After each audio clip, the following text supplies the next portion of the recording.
Kakvi su me ovo doveli. Ja upravo bacija parangal.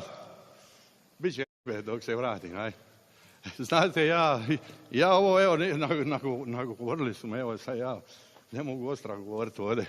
Ja sam se prosto usričija što sam večeras s vama i što ću vas zajedno s klapom maslina pokušati malo razveseliti.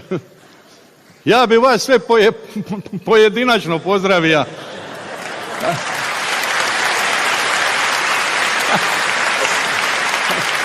Ali ima vas puno, pa ću vas sve odjedanput ovako. Jedva sam našao ovu dvoranu i kad sam došao tražim ovog organizatora, ova na recepciji me odmah poslala u kuhinju damo da ga tražim. I kad sam ušao unutra, a tamo kuvar Mate mu je Betinka naša iz Betine. Poznamo se.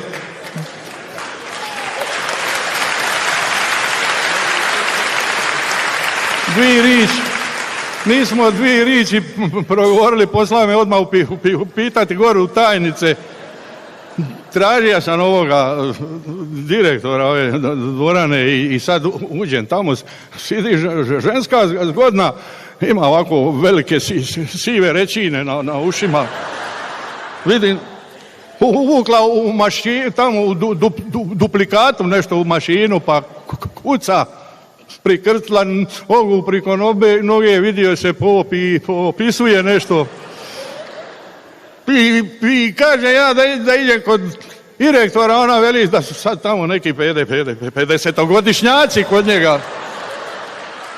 Da malo pričekam i pita hoću popiti kavu i ja sam uvijek za kavu, ona odmah stavila u pičolu vode,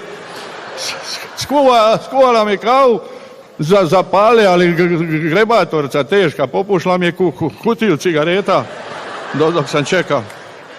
I na kraju kad je ovi izaša, a znamo se, mene kad je udrija po jaketi,